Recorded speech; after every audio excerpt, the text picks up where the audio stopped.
Hi guys, welcome back to my video. In this video, we're going to be doing this pink Chinese Douyin makeup look from start to finish, so let's get into it. My skin is already nice and prepped. If you want to see how I do that, check out my skincare tutorial linked up above. So the first start in the base makeup is color correction. You can see I do have some darker marks, so that's why I'm going to be using a color corrector to correct it. I'm literally just using an orange blush to make it easier, but I'm just putting this on top of all my darker marks. Chinese makeup really favors a completely clean matte base, so I really want to cover up all my spots, especially under my eyes as well, because when we do that egg yolk style makeup, we want our eyes to be covered. Like, we want that to be a nice clean surface so that we can draw the eye makeup on top of. Going in with the foundation, like I said, Chinese makeup is very clean, very matte, so I'm using a matte full coverage foundation, and I'm using a flat brush to apply it. To get the most full coverage, you want to use a brush, a very dense brush like this flat brush that I'm using right now. You can see how it easily covered up all of my spots just from me tapping. This is a very expensive brush, which you definitely do not need, but any brush works well. I usually use a dense round brush, but a dense flat brush works really well too. I really like the finish that it gives, and it's no streaks or anything, so I feel like it looks very natural. And for my under eyes, I just go in with that foundation on the same flat brush because we really want the foundation and our under eyes to match. We're not going for a brighter under eye look yet. We're just trying to get the most natural skin-like finish that we can. I really want to put emphasis on this one point. Make sure that you're putting the product on your face, guys. I know that we're nervous that you don't want it to look cakey or anything, but the 2 dots of concealer is not going to cut it. Really put that product on.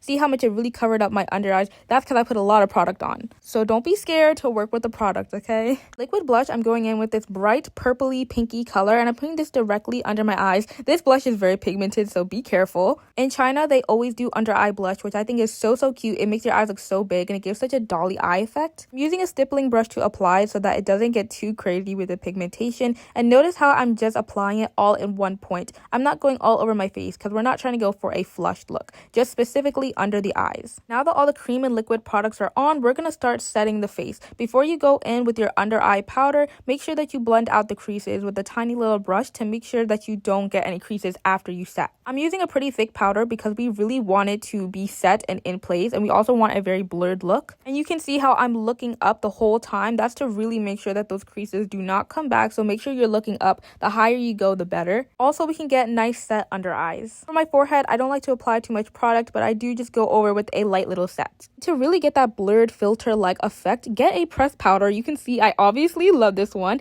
and you put this right on top of where you set your under eyes. This is really just going to add to the coverage one, and it's just going to really make your under eyes look beautiful like a filter. I swear, it's so good. For powder blush, I'm going to start off with a pale blush. This is really just going to brighten my under eyes. It's going to make for a beautiful base when I put that saturated blush on top. So by using a darker colored blush on the inside of where I put that pale blush, it's really going to give it this water-like effect, and your blush is going to look so blurred and soft. I'm also going on top with more of a reddy color just to kind of tone down the pink and darken it so it's not so much. It's gonna look like a lot, so to get that really soft blend, you're gonna go over with a fluffy brush and really blend it all out, and this will really get it into your skin while taking off all that excess powder that's sitting on top. Also gonna take a little bit of that blush on a small eyeshadow brush, and you're just gonna put that underneath your eyes. This is gonna aid in the eye makeup look that we come to later. Moving on to the brows, I'm gonna go in with a lighter brow mascara, and this is just going to lighten up my very dark brows, but making sure that they don't turn a completely different color. When doing these really soft looks, a lot of times in China, they will lighten their brows up to make it match a little bit more, so it's not such a stark contrast. To fill in my brows, I use some eyeshadow and a brow pen to really fill in some brow hairs and make the areas not so sparse. And to make it look even neater, I'm going in with my foundation on a flat brush, and I'm just going to clean it up by drawing out and shaping my brow shape. I know this is giving a little bit 2016, but it really does clean up your brows and make it look really natural and soft, yet still very apparent. Also slightly went on top, but I had to be very careful because the base is already set, so I would recommend doing this before you set your base. For my girlies with oily eyelids, make sure you tap that out and go on top with the powder just to avoid any sort of creasing. And it also gives a great base for the eyeshadow I'm about to put on. I'm using a mix of these 2 light colors, and this is going to be our base color for the eye. So you're just going to put this all over your eyelid. Make sure you blend it out really softly by using a nice fluffy brush. When I'm using such a pink blush like this, I don't like to always go in with pink eyeshadow because sometimes it could be a bit much. So using a soft peachy color really brings it all together. You're also going to want to put that eyeshadow on your under eye because when we do the egg yolk style makeup, that will be the base.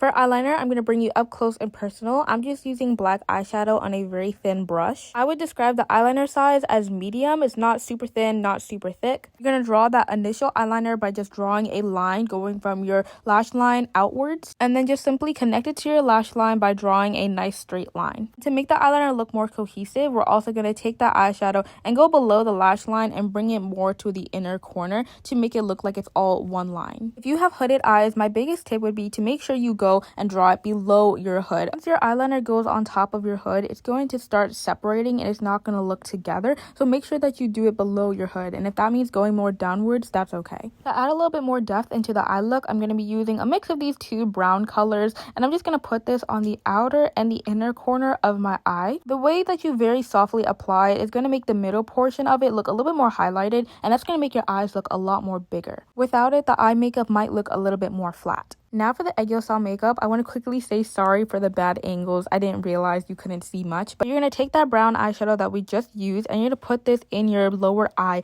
lash line. Not your waterline, your lash line. This is going to, one, make your egg yolk style look a lot more 3D, and it's going to add a lot more of a smoky look to it. Using an egg yolk style pencil, I'm just going to take the light concealer side and I'm going to put this in my waterline, mostly focusing it on the outer corner than the inner. This is going to make your eyes look a lot more bigger, and it's going to add a nice little contrast for the brown eyeshadow that we put underneath. When it comes to highlighting your egg yolk style, you want to be very, very precise. So now that we've drawn out that line underneath our lash line, you're just going to draw your highlight directly beneath it. It makes it super easy to do so now that you have the line. And because the white pen really contrasts with the eyeliner, it's going to define the egg yolk style so much more. For that reason, we also don't have to contour too much because it's so highlighted. I'm just taking that brown eyeshadow and just doing a slight little contour below the eye. Now on the outer corner of the eye, you're going to really make sure to round out that edge. So you're going to start at the edge of your eye and then go down and go into the inner portion of your eye, kind of like a square shape. So after all the highlighting, this is how the egg yolk style should look. It looks a bit intense, but it'll fade out as we move along. So taking a beige white eyeshadow, we're just going to put this in the inner corner to really highlight that portion of the eye. And this will make the egg yolk style look a lot more cohesive because we have the highlight on the egg yolk style and also the highlight on the top eyelid. So it looks kind of matchy-matchy. And because in Chinese makeup, they love the drama, we're going to go in with a white eyeshadow to make it even bigger. Putting it in the same portion like we did the beige shadow, but more slightly just in the inner corner, not so much sprayed out. This is going to brighten the eye even more and make it look really big. For manhole lashes, I'm going to use these strip lashes. If you want to see how I apply them, check out my other video linked above. It completely finishes the look and makes it look so dolly and pretty. I love these lashes. In this Chinese makeup style, lower lashes are also very, very important. You're going to take a super thick mascara on a pointed tweezer and apply it. Then on your lower lashes, you're going to take a couple hairs, maybe like 3 or 4, and you're going to clump them together with the tweezer. Look how pointed and defined that is. You're going to do that all over your lash line. Lower lashes really aids to the big eye effect, which is why it's so popular in China. It just really is the cherry on top for these enlarging eye makeup looks. To add some sparkle, we're going to put some glitter on the middle portion of the eye. By highlighting that middle section of the eye, you're just really going to make your eyes look even bigger. So I did it with the eyeshadow and now I'm also doing it with the glitter. For this look, I'm really not using a whole lot because I kind of like the matte look lately. Glitter is a key point in a lot of Chinese makeup looks, but I've been noticing a big trend of more matte makeup looks, which I was inspired by for this look. So I'm getting a little bit of both worlds. To highlight the inner corner even more, I'm going to take more of a shimmer from an eyeshadow stick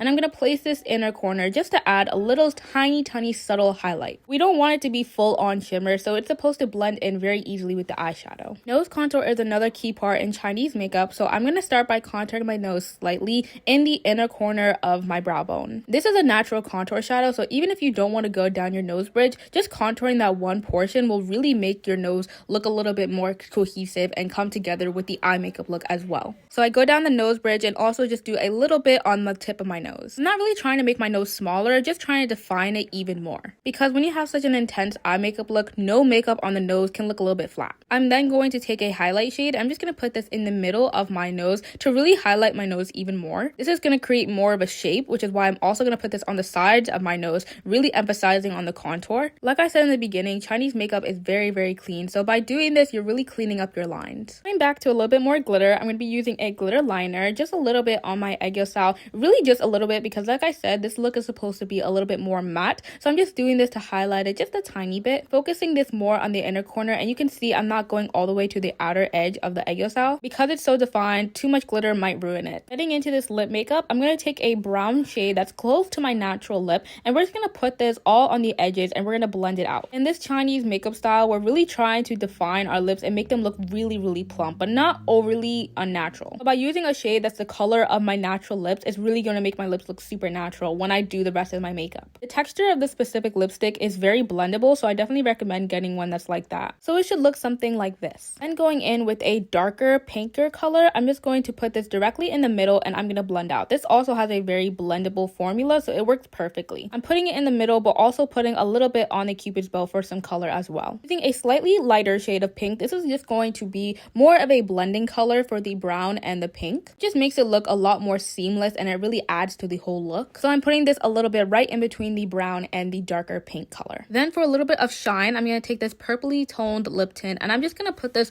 all over my lips, keeping it in the inner portion of the lip. To make sure that you keep the lip very soft and not harsh, you want to keep it in the inner portion of the lip, and when it gets to the outer edges, you're going to blend it out with your finger or a brush. That way it gives a very delicate, soft look to the lips. Going in with a darker brown glossy lip, which is still very sheer, I'm just going to put this on the edges of the lip to really accentuate that brown color even more so that it looks very natural, like my natural lips. Very important that this is still very sheer so that it doesn't get too harsh. Last lip color for this makeup is just going to be a slight little dark purpley red color in the middle portion of the lips, just to make it look a little bit darker and to add some depth to the lip. I'm also going to take a brow pen and draw two tiny little triangles on the lip and also on my cupid's bow and bottom lip. This is going to make your lips look super plump, so definitely do this step, but don't make it too dark or it's just going to look weird. For the last final step, I'm just going to clean my lips up a little bit to really make sure that that plump lip is really showing, because we want that shape to be very apparent. So the bottom lip is supposed to be very round, a little squarish on the sides, while the top lip will be a little bit more straight. And this is the finished look. Look how beautiful and soft and delicate it is. It's so pretty. If you have brown skin, don't be afraid to play around with pink. It's beautiful on our skin tone. Make sure to check out my other tutorials and like and subscribe for more videos like this. And I'll see you guys next time. Bye!